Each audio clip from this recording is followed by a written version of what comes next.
Assalamualaikum warahmatullahi ta'ala wabarakatuh. A'udzu billahi minasyaitonir rajim. Bismillahirrahmanirrahim. Al-Fatihatu bil qabul wa tamami kulli sulin wa ma'mul wa salahi sya'ni dhahira wa batina fid dini wa dunya wal akhirah. Dafi'atan li kulli syar, jalibatan li kulli khair lana wa liwalidina wa li ahbabina wa li masyayikhina wa li muallimina ma'al lutfi wal afiyah.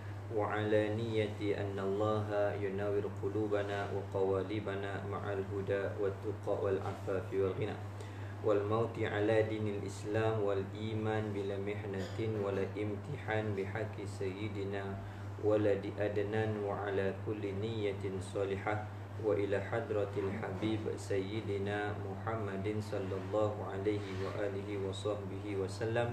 الفاتحة.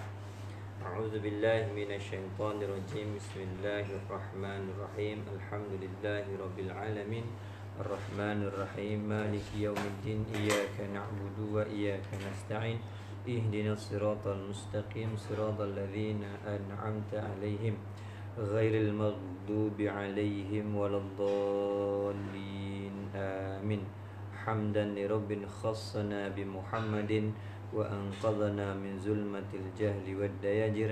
الحمد لله الذي هدانا بعبده المختار من دعانا إليه بالإذن وقد نادانا لبيك يا من دلنا وهدانا. اللهم صل على سيدنا محمد الفاتح لما أغلق والخاتم لما سبق ناصر الحق بالحق والهدي إلى صراطك المستقيم وعلى آله حق قدره ومقداره العظيم. سبحانك لا علم لنا إلا ما علمتنا إنك أنت العليم الحكيم. وقال رب اشرح لي صدري ويسر لي أمري واحلل عقدة من لساني يفقه قولي. اللهم أخرجنا من ظلمات الوهم وأكرمنا بنور الفهم وافتح علينا بمعرفة العلم وحسن أخلاقنا بالحلم وسهل لنا أبواب فضلك وانشر علينا من خزائن برحمتك يا أرحم الراحمين. سبحان ربك رب العزة عما يصفون وسلام على المرسلين والحمد لله رب العالمين. Alhamdulillah, puji dan syukur kita kehadrat Allah Subhanahu wa taala yang senantiasa mengurniakan atas kita kurniaan nikmat, taufik, hidayah dan inayah, serta menganugerahkan kepada kita nikmat kesihatan, waktu dan kesempatan untuk kita menjalani kehidupan di dunia ini dengan melaksanakan segala perkara-perkara yang diperintahkan oleh Allah Subhanahu wa taala dan menjauhkan diri daripada segala perkara-perkara yang dilarang oleh Allah Subhanahu wa taala.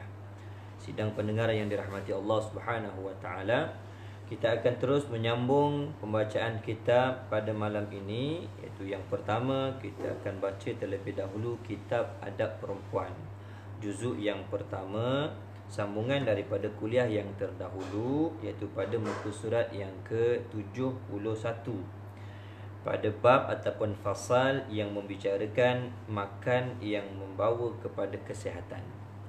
Siapa yang tidak memiliki kitab boleh merujuk kepada ruangan komen yang terdapat pada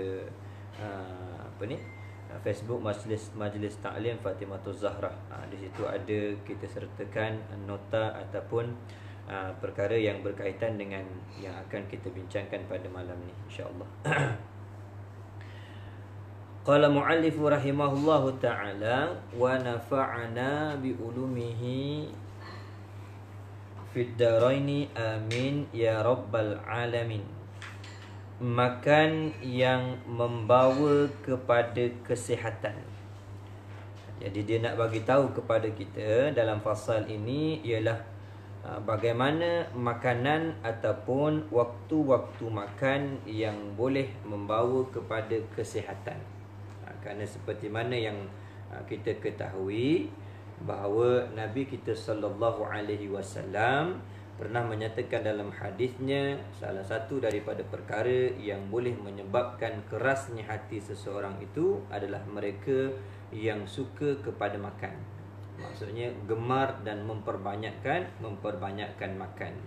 Walaupun makan ini satu perbuatan yang harus, tetapi kalau kita mengambil makanan secara berlebihan tanpa teratur sehingga boleh menyebabkan kepada kemudaratan, maka ia boleh menjadi sebagai satu tegahan yang makruh dan terkadang boleh membawa kepada haram. Kerana itu makan ni perlu ada kadarnya dan perlu ada waktu-waktu yang tertentu. Baik, kita lihat. Yang pertama, kata pengarang kitab, sayujianya, yakni semestinya makan itu pada waktu-waktu yang tertentu. Dia menyarankan apabila kita nak makan, pastikan ada waktu-waktu yang tertentu. Sehari dalam 24 jam, bukanlah semua waktu itu perlu kita penuhi dengan makan. Kita perlu menyediakan jadual ataupun waktu-waktu yang tertentu untuk makan. Sekurang-kurangnya 4 pembahagian waktu untuk makan. Sekurang-kurangnya 4 pembahagian. Nak kurang daripada itu pun tak ada masalah. Bahkan lebih baiklah kalau kita nak mengurangkan daripada 4 waktu. Boleh dijadikan sebagai 2 waktu ataupun 3 waktu, ataupun setengah daripada kita, mereka yang tak berkemampuan, 1 waktu dalam sehari saja mereka makan. Bagi orang yang berkemampuan, ada kelebihan, yakni kelebihan nisbah pendapatan ataupun kelebihan nisbah harta dan menyediakan makanan, mungkin waktu makan mereka itu lebih. Seumpama waktu yang kita ada sekarang ni, waktu Perintah Kawalan Pergerakan, yang mana kita lebih banyak waktu di rumah. Sudah tentu di antara aktiviti yang banyak kita lakukan iaitu aktiviti makan lah. Jadi kita perlu aturlah, jangan sampai kita jadikan waktu makan tu terlalu banyak. Okey, sekurang-kurangnya 4 waktu. Lebih daripada 5 waktu ni akan mendatangkan kemudaratan, sama ada pada kesihatan zahir kita, bahkan ia akan menjadi bebanan kepada masalah batin kita. Di antara waktu yang disyorkan ataupun waktu yang ditetapkan untuk kita makan, yang pertama iaitu waktu sarapan pagi.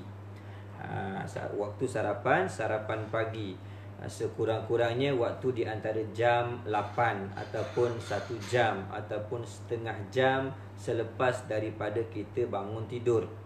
Apabila kita bangun tidur, maka apabila kita selesai menunaikan solat, umpama solat subuh, berzikir dan sebagainya, maka pukul 8 itu waktu yang sesuai untuk kita makan pagi, ataupun kurang daripada tu, sebelum pukul 8, 7.30 ataupun jam 7. Mana sekurang-kurangnya 1 jam ataupun setengah jam selepas daripada kita bangun tidur. Tujuannya untuk apa? Untuk mengembalikan semula tenaga dalam diri kita setelah kita tidur hampir 6 hingga 8 jam. Jadi tubuh kita memerlukan tenaga untuk kembali untuk mengatur semula kekuatan pada tubuh kita untuk bekerja dan berbagai-bagai lagi aktiviti yang lain. Jadi kalau sarapan pagi ni ataupun makan pagi ni, di antara keutamaannya selain daripada membekalkan tenaga kepada tubuh, jadi makan pagi ini juga merupakan salah satu daripada sebab menjadikan otak kita ni lebih cergas dan lebih cerdas. Lepas tu anak-anak sebelum pergi daripada sekolah, sebelum mereka menuju ke sekolah, pastikan mereka makan pagi. Maksudnya biarlah perut mereka itu jangan kosong. Biarlah perut mereka itu diisi dengan sesuatu makanan yang boleh memberikan kesihatan kepada tubuh dan akal mereka. Sebab tu digalakkan apabila kita ni nak masuk dalam bulan Ramadan ni, apabila kita nak masuk dalam bulan Ramadan, jangan sampai tertinggal untuk bersahur. Kerana terkadang ada di kalangan kita ni, mereka tak gemar untuk bersahur, mungkin kerana malas nak bangun pagi dan sebagainya. Jadi itu di antara salah satu sebab yang boleh menyebabkan tubuh menjadi lemah. Tubuh menjadi kurang sihat dan akal pun kurang mampu untuk berfikir, kurang cergas dan juga kurang cerdas. Sebab tu disyorkan supaya bangun sahur, kerana pada waktu sahur itu ada keberkatannya, bukan sahaja pada makanannya. Jadi pada semua aktiviti yang ada pada waktu sahur tu diberikan keberkatan oleh Allah Subhanahu wa taala. Baik, kemudian waktu yang kedua iaitu waktu makan tengah hari. Jadi biasanya waktu makan tengah hari ni sekitar jam 12 tengah hari, ataupun dalam tempoh masa 3 hingga 4 jam selepas daripada kita mengambil sarapan pagi. Katakan kalau kita makan pagi pukul 8, maka makan yang seterusnya iaitu pukul 12 pukul 12 ataupun 12.30, pukul 1 ataupun pukul 2. Mungkin pukul 2 tu dah terlalu lewat lah untuk kita makan tengah hari. Jadi yang sesuainya 4 jam, 3 jam ataupun 4 jam selepas daripada kita makan pagi.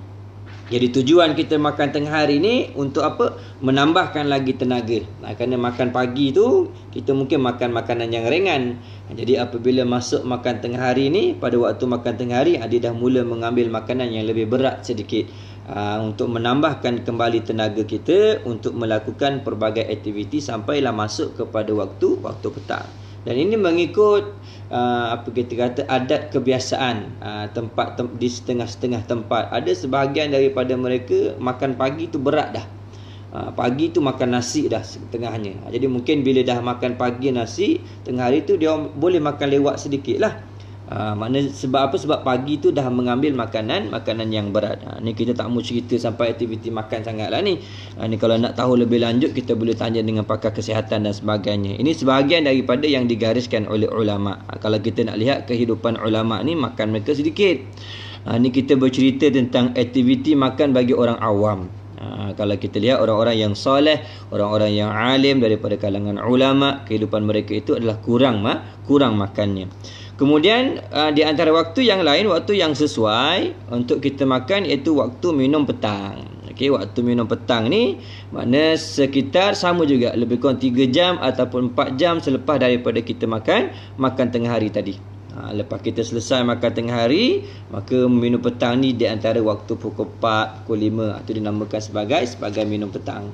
Seterusnya, kalau kita rasa petang tu kita tak nak minum petang, contohnya tak nak minum petang, ataupun kita nak terus masuk pada pukul 6 tu nak terus makan malam, pun tak ada masalah juga. Tak ada masalah juga. Kerana apa? Jarak di antara minum petang kepada makan malam tu pun di antara 2 hingga 3 jam. Sebab tu waktu minum petang tu kita jangan minum jangan makan dengan makanan yang berat lah. Kalau kita dah makan dengan makanan yang berat, maka malam tak perlu kita makan lagi. Tapi kalau kita skipkan waktu minum petang, maka waktu yang sesuai untuk kita makan malam iaitu 4 jam ataupun 5 jam selepas daripada makan tengah hari, di antara pukul 6 sehingga pukul 7 untuk kita makan malam. Tapi ada kebiasaan kita ni, kita makan malam tu lepas daripada maghrib ataupun lepas daripada solat isyak. Tak ada mengapa, tak jadi satu kesalahan, tetapi yang penting pastikan makan malam tu sekurang-kurangnya 1 hingga 2 jam sebelum daripada masuk waktu tidur. Jangan lepas kita makan terus tidur, itu yang biasa mendatangkan kemudaratan pada diri. Nak makan malam boleh, tapi sekurang-kurangnya pastikan masanya 1 hingga 2 jam sebelum daripada waktu tidur. Waktu tu kita makan. Katakan makan pukul 8, kita nak tidur pukul 10. Tak ada masalah. Mana ada ruang waktu untuk dia proses makanan dalam tubuh kita tu supaya hancur dan sebagainya. Jadi waktu tidur tu kita dalam keadaan tidak memikul beban yang berat pada tubuh. Kerana apabila tidur ni, biasanya aktiviti dalam aktiviti perut kita ni dia kurang menjalankan proses pemakanan dan sebagainya. Itu di antara waktu yang boleh untuk kita atur dalam kehidupan. Ini bukan waktu yang kata wajib macam ni, taklah. Maksudnya ikut adat kebiasaan. Tapi yang pasti jangan kita makan terlalu dekat dengan waktu tidur. Baik. Itu yang pertama. Sayujianya makan pada waktu-waktu yang tertentu. Ini kena ajarlah, kita kena ajar kepada anak-anak kita. Yang kedua, melazimkan makan sayur-sayur dan yang masak supaya mudah hancur di dalam perut. Kalau kita nak makan sayur, dia kata pastikan sayur-sayur yang dimasak. Supaya apa? Supaya mudah hancur di dalam perut. Adapun benda-benda yang tiada masak itu berat serta lambat hancur, dan dengan dia boleh jadi memulakan berbagai-bagai penyakit. Dengan dia, yakni dengan sesuatu yang tidak dimasak. Sesuatu yang tidak dimasak, maka dia akan memberatkan perut kita. Memberatkan perut, jadi dia akan menjadi punca kepada berbagai-bagai penyakit. Ini selain daripada buah-buahan lah. Selain daripada buah-buahan. Maksudnya dia kata nak makan tu semestinya dituntutlah supaya makan banyak sayur. Sayur ni dia memberi kesihatan atau orang yang nak makan sayur dan sebagainya, tapi dengan syarat sayur tu mesti sayur yang dimasak. Okey. Kemudian yang ketiga dia kata tiadalah sayujianya memakan makanan yang banyak lemak pada musim panas. Pada musim panas jangan makan makanan yang banyak lemak. Antaranya apa? Daging, itu termasuk makanan yang banyak lemak ataupun yang memiliki yang banyak minyak. Tetapi hendaklah ia memakan pada masa itu, yakni pada musim panas tu, daripada sayur-sayuran dan buah-buahan yang masam-masam sedikit. Kalau musim panas ataupun cuaca yang panas, maknanya dia suruh pada kita ni memperbanyakkan makan sayur-sayuran dan juga buah-buahan yang masam-masam. Seperti apa dia bagi contoh? Seperti manggis ataupun durian Belanda. Dan umpama manggis dan durian Belanda lah, daripada buah yang masam-masam sedikit rasanya. Dan moleklah dibahagikan makanan itu 3 suku daripada tumbuh-tumbuhan dan sesukunya daging pada musim panas. Maksudnya dia suruh bagi 1/3 ikut makanan tu. Maknanya jangan banyak 2/3. Umpama contoh daging, waktu sayurnya sikit saja. Mana tak, dia kata 1/3. Kalau kata nasi 1/3, sayur 1/3, kemudian daging tu sebahagian daripadanya lah, 1/3 lagi. Tu pada musim panas, supaya seimbang tubuh badan kita ni dengan makanan yang berminyak serta makanan yang daripada tumbuh-tumbuhan. Okey, baik. Kalau nak makan buah, dia ada beberapa daripada ulama dia menyusun tentang faedah nak makan buah. Bukan semua buah ni kita boleh boleh makan pada waktu yang sama, tak. Seperti mana berkatanya Al-Imam Al-Ajhuri rahimahullahu taala, dia menjelaskan tentang bagaimana caranya kita nak makan buah. Kenapa buah-buahan ni ketika nak makan dia terbahagi kepada 3 keadaan ataupun 3 suasana dan 3 waktu. Yang pertama dia kata buah yang dimakan sebelum makan nasi. Yakni buah yang kita makan sebelum daripada mengambil makanan-makanan yang berat. Buah apa yang kita kena makan sebelum daripada kita makan makanan yang berat, umpama nasi, iaitu kita disuruh makan buah semangka. Orang tengah dia panggil buah timun Cina. Tu. Dan juga buah tin dia kata. Dan juga buah tin. Jadi timun Cina ataupun semangka dimakan sebelum daripada makan nasi. Tapi ada sebahagian daripada kita dia buat lauk.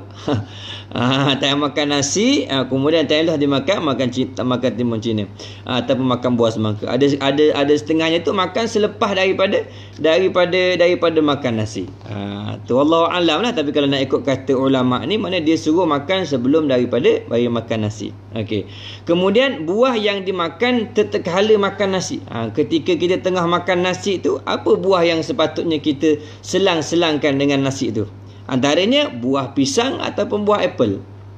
Makan buah pisang dan buah apple ni jadi lauk lah, umpama contoh di pertengahan. Okey. Kemudian buah yang dimakan setelah makan nasi, dah selesai makan nasi, habis semua makan, buah apa yang sepatutnya kita makan? Buah anggur ataupun buah delima. Ini nampak contohnya kalau kita lihat sebelum makan nasi disuruh makan makanan buah yang manis dan berair.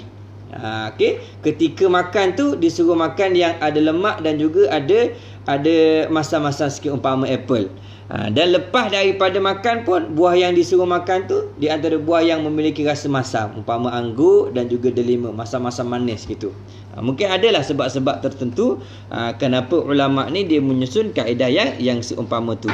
Dia untuk mungkin nak jadi salah satu daripada alat yang boleh kita kata seumpama enzim yang boleh mencernakan ataupun melawaskan dan sebagainya. Itu wallahu alam. Kita boleh cubalah tengok apa kesan daripada makanan yang kita atur mengikut saranan daripada ulama ni. Okey, baik. Yang seterusnya dia kata tiadalah sayujia bagi manusia memakan hingga penuh perutnya. Mana tak sayujia ni, mana tak boleh lah. Bagi seorang manusia ni kita makan hingga penuh perut. Dia yang makan sampai penuh perut ni binatang je. Sebab tu kita tengok umpama lembu, sekali perut dia tak penuh, selagi tu dia pak habis jalan degi. Selagi tak penuh, bila dah penuh tu berhenti kejap, dia diri pun dia berok. Binatang dia yang makan sampai penuh perut. Jadi ulama kata manusia ni tak sayu dia ni. Mana tak bolehlah untuk makan sampai penuh perut. Tetapi hendaklah ia makan sekadar menghilangkan pedih lapar saja. Makna kita makan ni sekadar untuk apa? Menghilangkan lapar dalam perut. Ada ketika kita lapar tu lapar angin je. Tu contoh bunyi je, tapi tak lapar lagi. Ketika tu jangan makan dulu. Kita pantang bunyi makan, pantang bunyi makan. Maksudnya bila betul-betul pedih, maksudnya betul-betul rasa lapar. Payahlah kalau nak beramal gini. Kita cuma boleh kabur je. Nak beramal gini memang susah. Nak tak? Maknanya bila perut tu betul-betul pedih kerana lapar. Ketika tu barulah makan. Ini saranan daripada Nabi kita Muhammad sallallahu alaihi wasallam juga. Mana makan, jangan makan selagi tak terasa lapar, kemudian berhenti makan sebelum daripada kenyang. Ini kan payah ni. Disuruh makan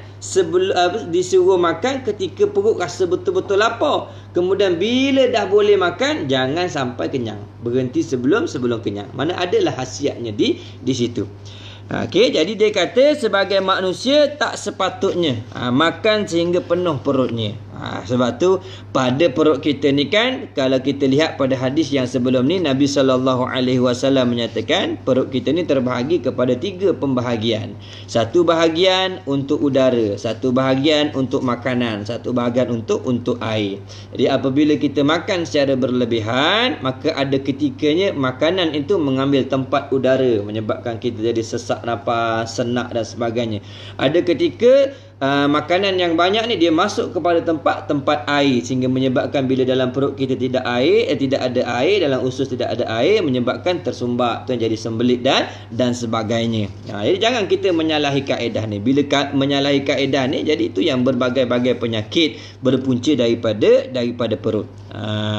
Maka memadai dengan sedikit makan itu ialah setengah daripada perkara yang terlebih mustahak bagi kesihatan. Jadi dia kata memada dengan sedikit makanan tu. Bila kita makan yang sedikit, kita makan sedikit, mana tak melampaui. Tidaklah makan tu sampai terlalu kenyang. Dengan kita makan sedikit tu, ia sebahagian daripada perkara yang sangat penting untuk memastikan kesihatan ada pada tubuh kita. Okey. Untuk memastikan tubuh kita sihat, di antaranya ialah kita mengurangkan makan. Kerana banyak daripada penyakit berpunca daripada perut. Berpunca daripada perut sebab apa? Sebab kita makan. Kita lihat darah tinggi punca daripada makan. Kencing manis punca daripada makan. Apa lagi? Sakit jantung pun terkadang punca daripada makan. Banyak benda daripada penyakit-penyakit yang besar-besar ni berpuncanya daripada makan. Lagi-lagi yang kita namakan sebagai obesity pun punca daripada makan lah. Sebab banyak makan. Okey. Demikian juga orang yang pelahap itu sebesar-besar sebab bagi musibah dan kerosakan. Orang yang sifat pelahap ni maksud orang yang banyak makan lah. Bila dia banyak makan, dia boleh menjadi sebesar-besar sebab bagi musibah pada dirinya dan sebesar-besar sebab berlaku kerosakan. Kerana di antara apa kita kata keburukan banyak makan ni, di antaranya apa? Melemahkan tubuh untuk memperbanyakkan ibadah. Di antara sebab dengan banyak makan ni, dia mengurangkan akal untuk banyak berfikir. Kemudian dengan sebab banyak makan ni, dia akan mendedahkan kita kepada perkara-perkara maksiat. Dengan sebab banyak makan menyebabkan kita banyak rehat. Banyak keburukan-keburukan berpunca daripada orang yang banyak makan. Sebab tu kita kena kurangkan makan. Ikutlah seperti mana apa kita kata ni, kehidupan Nabi kita Muhammad sallallahu alaihi wasallam. Walaupun kita tak mampu nak menandingi keadaan Rasulullah yang boleh berlapar sampai 2-3 hari, tetapi kesederhanaan dalam kehidupan Rasulullah itu patut kita contoh. Kita contoh. Sebab tu sahabat Nabi Sayyidina Abu Bakar As-Siddiq, dia di antara sahabat yang tubuhnya tak terlalu besar, sehingga terkadang dia ditegur oleh Rasulullah sallallahu alaihi wasallam kerana apabila memakai memakai kain ni, Sayyidina Abu Bakar ni, kain ni akan sampai kepada labunya, sampai kepada buku lali. Mana apabila ada sebahagian daripada orang yang melabuhkan pakaian ini, dia termasuk di antara sifat-sifat orang yang sombong. Jadi Sayyidina Abu Bakar pun dia bertanya kepada Rasulullah, "Ya Rasulullah, adakah aku termasuk dalam kalangan orang yang sombong? Kerana aku bukan tak nak naikkan kain ni sampai ke atas, tapi oleh kerana perut aku yang kecil ni, tiap kali aku ikat kain dia turun. Tiap kali ikat kain dia turun." Nabi kata, "Kau tak termasuk wahai Abu Bakar." Nak tunjuk tentang keadaan Sayyidina Abu Bakar As-Siddiq tu. Adapun kita ni kalau pakai kain ikat, anak boleh gayu, dok jatuh. Kenapa? Kerana perut tu jadi sekat. Dia lekat, kain tu lekat pada perut kita. Tu salah satu daripada keburukan makanan lah. Rasulullah sallallahu alaihi wasallam, kalau kita lihat dalam kitab Syama'il, bentuk tubuhnya itu di antara dada dengan perutnya tu sama rata. Sama rata. Adapun sebahagian daripada kita, perutnya itu menutup kaki. Maksudnya apa? Kalau dia nak lihat kakinya daripada atas tu tak nampak kaki. Sebab apa? Nampak perut. Jadi perutnya terlalu ke depan. Perutnya terlalu besar sehingga menyebabkan tutup kakinya. Apa yang menyebabkan kita terkadang perut kita ni jadi ke depan dan sebagainya? Kerana antaranya banyak makan lah. Banyak makan. Jadi kurangkanlah. Kurangkan makan. Kerana dengan banyak makan ni dia akan menatijahkan keburukan yang lebih besar. Nabi kita Muhammad sallallahu alaihi wasallam, bukan kita nak kata tak mampu untuk memiliki makanan. Maknanya mampu untuk memiliki makanan, tetapi Rasulullah lebih untuk mengambil kehidupan yang sederhana dalam kehidupannya. Nabi sekadar mengambil makanan untuk menampung kehidupannya dan juga ahli keluarganya, untuk memperkuatkan tubuh Rasulullah tu untuk melaksanakan ibadah kepada Allah Subhanahu wa taala. Okey, baik. Kemudian yang seterusnya, tiada molek makan kemudian daripada rehat. Tiada molek mana tiada baik lah. Makan kemudian, yakni selepas daripada rehat, sangat daripada bekerja. Maksudnya apa? Dia tak bagi, mana tak molek. Ini salah satu daripada kurang eloknya adab orang yang makan, iaitu mereka yang makan selepas daripada rehat yang bersangatan daripada kerja. Maksudnya kerja banyak, lepas tu rehat, kemudian terus pergi makan. Ini tak molek, ini tak bagus. Dan tiada pula kemudian daripada sangat penat. Dan tak bagus juga, ataupun tak elok kita makan selepas daripada keadaan yang sangat penat. Lepas buat kerja, apa semua kita buat, dalam keadaan mengah-mengah duduk makan. Dia kata jangan. Yang ni pun tak bagus juga untuk kesihatan kita. Tetapi hendaklah riyadhah yang perlahan-lahan dengan berjalan-jalan sedikit. Dia seru apa? Tetapi lepas kita buat kerja ataupun lepas kita bangun daripada rehat tu, jangan terus pergi makan. Umpama contoh, balik pada rumah letih-letih kita tidur. Kemudian kita dah tidur tu, isteri pekerja, bang bangun makan. Memang makan siap makan ni. Kita pun bangun tidur dengan mata tak buka lagi, terus ngadap makanan. Dia kata jangan.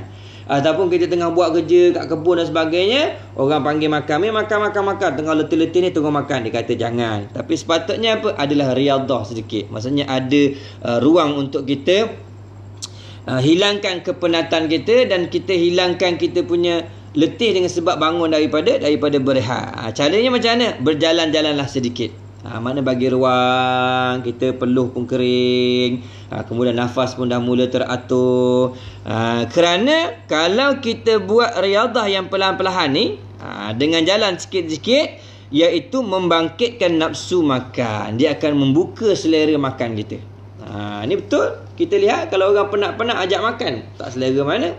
Ataupun orang bangun tidur ajak pergi makan, tak berapa nak makan, jadi tak selera. Umpama contohlah nak musim sahur, nak masuk musim puasa kan, bila kita kejut anak kita dalam keadaan ngantuk, dia suruh pergi makan, tak makan mana, satu suap dua suap dia tu kenyang, nak tidur lah. Sebab dia masih lagi letih kerana tidur dia. Lepas tu nanti bila dah kurang makan sampai pukul 9, pukul 10 mula rasa lapar dan sebagainya. Jadi biar bangkitkan awal sikit.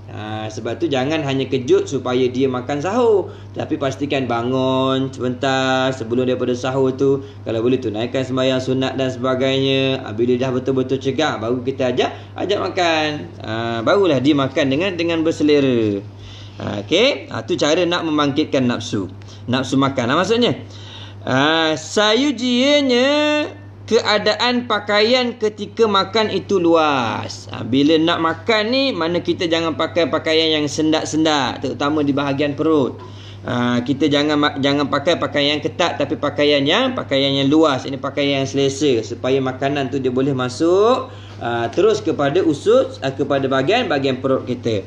Dan seterusnya sayujianya membanyakkan memamah. Memamah yakni mengunyah, kerana menolong pada menyegerakan hancur makanan itu di dalam perut. Dia suruh kalau makan, terutama makan makanan yang kasar-kasar, ataupun makanan yang keras-keras, ataupun makanan yang kita kata berketul-ketul, umpama daging dan sebagainya, hatta nasi sendiri pun, mana jangan terus telat, mana memperbanyakkan mengunyah. Kita lihat seperti mana keadaan Nabi kita Muhammad sallallahu alaihi wasallam. Nabi akan menghancurkan makanan dengan giginya terlebih dahulu. Nabi kunyah sampai selesai kunyah, dah rasa macam lembut, barulah masuk dalam mulut. Apa tujuan memperbanyakkan memamah dan mengunyah? Kerana perbuatan memperbanyakkan memamah ataupun mengunyah tu, dia akan menolong pada menyegerakan hancur makanan itu dalam perut. Supaya bila masuk dalam perut ni, dia boleh terus je sampai kepada bahagian usus yang sepatutnya. Jadi mudahlah nanti untuk keluar, mudahlah untuk dicernakan, baru tak berlaku penyakit. Seumpama contoh sembelit ke, barulah tak berlaku penyakit yang mana ada yang tersumbat di bahagian appendiknya dan sebagainya. Kenapa? Makanan tu betul-betul hancur masuk dalam perut kita, dan tak memberatkan kerongkong kita ni untuk menelan makanan. Ada setengahnya kita lihat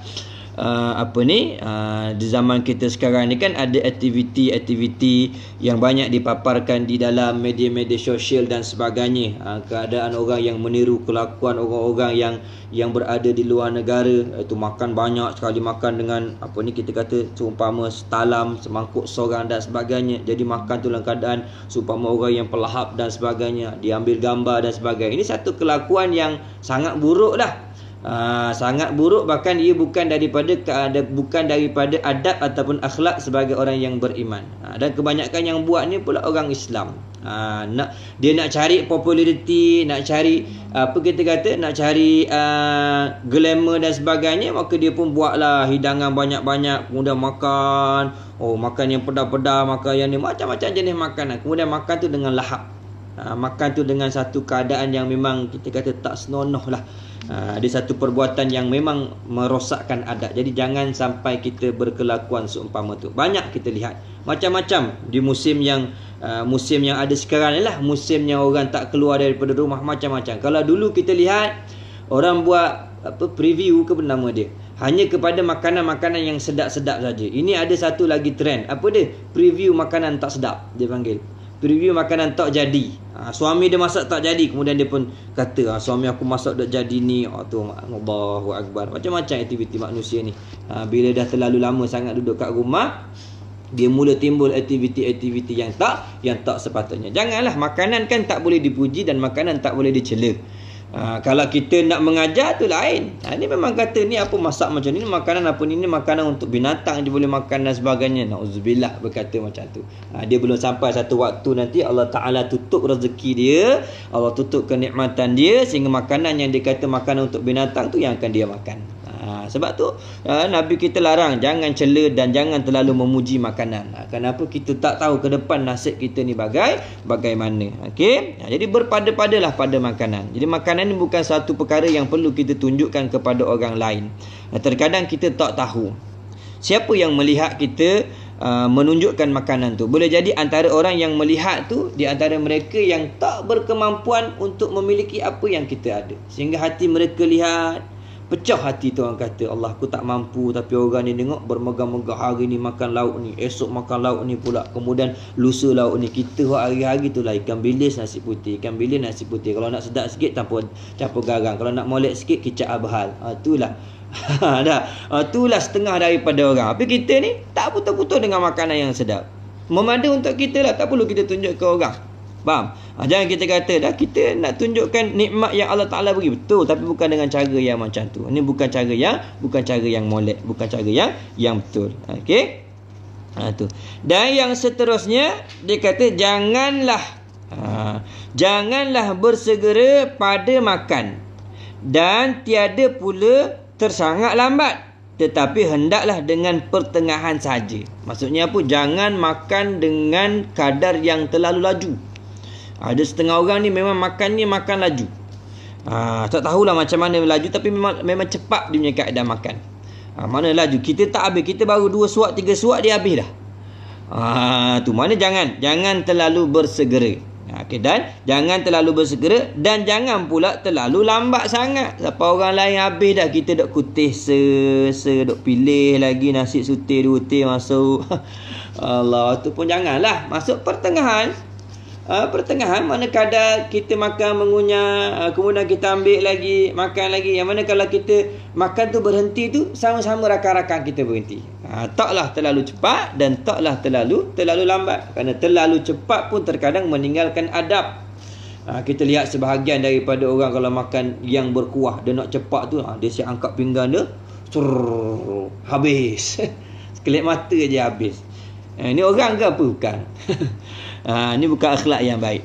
Okey, mana makan berpada-pada. Daripada banyak adab makan yang telah kita gambarkan tu dan yang telah dinyatakan tu, itu semua di antara bentuk-bentuk kelakuan cara makan yang sepatutnya kita ikuti.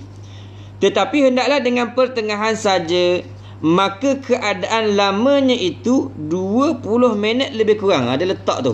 Siap letak lebih kurang masa tu. Keadaan makan tu lamanya 20 minit lebih kurang lah. 20 minit. Nak kurang daripada tu pun tak ada masalah. Tak perlu kita nak duduk di tempat makan tu terlalu berlama-lama sangat. Jangan. Maknanya memadalah tu. Ada kata kalau kita makan di restoran dan sebagainya, itulah waktu di antaranya. Sementara waktu menunggu, waktu makan tu lah. Ada setengah orang kalau dah duduk tu lama je. Ini makan satu dikutip. Jangan. Okey, sekurang-kurang waktu makan tu lebih kurang 20 minit dia kata. Kalau lebih tu mana selesai makan, kita duduk berbual, tu lain. Ni memang makan tu lama, sampai sejam tak habis-habis lagi makan. Okey, baik. Dan yang seterusnya, dikehendakkan bercakap-cakap pada ketika makan. Tetapi hendaklah percakapan yang baik, lemah lembut, lagi menyukakan hati orang. Yang ni kita maklum dah pada kuliah yang terdahulu, dan dia pun dah masukkan pada bab adab pada bab adab makan sebelum ni. Jadi maknanya dituntut waktu kita makan tu jangan senyap. Jangan senyap. Tetapi adanya perbualan, adanya percakapan, dan sebaik-baik penceritaan ataupun percakapan ketika makan adalah kita membicarakan tentang orang-orang yang soleh. Kita bercerita tentang cerita para solehin. Cerita pasal Rasulullah pun tak ada masalah lah. Ataupun cerita tentang sahabat Nabi dan para wali Allah Subhanahu wa taala. Kerana di antara kebaikan kita bercerita tentang para solehin ini bukan sekadar mendapat berkat dan rahmat kerana makanan, tetapi dengan sebab penceritaan tu bertambah lagi rahmat daripada Allah Subhanahu wa taala. Seperti mana berkatanya para ulama, inda zikris solehin tatanazzalu rahmah. Apabila disebutkan penceritaan tentang orang-orang yang soleh ni, maka bercucuranlah rahmat-rahmat Allah Subhanahu wa taala. Jadi waktu makan itulah waktu kita nak mendapat rahmat, supaya rahmat Allah Taala ada pada makanan kita, ada pada lauk kita, ada pada minuman kita. Kemudian kita makan, kita minum. Sebab tu dituntut bercakap-cakap, yang ni berbual. Ketika makan yang pertengahan lah, dengan percakapan yang baik, lemah lembut dan menyukakan hati orang, yang boleh menggembirakan orang lain. Jangan kita bercerita tentang keburukan, jangan kita bercerita tentang aib orang, jangan kita marah, jangan mencaci, jangan mencerca dan sebagainya. Itu satu benda yang ditegahlah, mana jangan bercerita benda-benda yang buruk. Sebab tu di hadapan meja makan dilarang sama sekali ibu dan ayah untuk melepaskan kemarahan kepada anak-anak dia. Itu tempat yang tak sesuai. Ada setengah ibu apa tu, itulah waktu dia tunggu. Anak tu baru nak suap je, dia pun marah. Hilang selera orang tu. Itu tempat yang tak sesuai. Nak marah dan sebagainya ada tempat yang lain. Bukan di depan meja makan. Depan meja makan ni tempat kita nak mengambil berkat daripada makanan yang diberikan oleh Allah Subhanahu wa taala. Okey. Baik. Dan kita berhenti di situ dulu, kerana kita akan sambung lagi satu pembacaan kita. Berhenti pada muka surat 72, pada membicarakan makanan yang membawa kepada kesihatan, nombor yang 10. InsyaAllah besok kita akan sambung lagi pengajian kita ni. Wallahu a'lam. Lepas ni kita akan terus sambung kepada mukaddimah pengajian kitab berkaitan dengan haid, nifas dan istihadah. Satu kitab yang baru yang akan kita buka pada malam ni, iaitu kitab yang bertajuk Al-Ibanah. InsyaAllah kita akan sambung.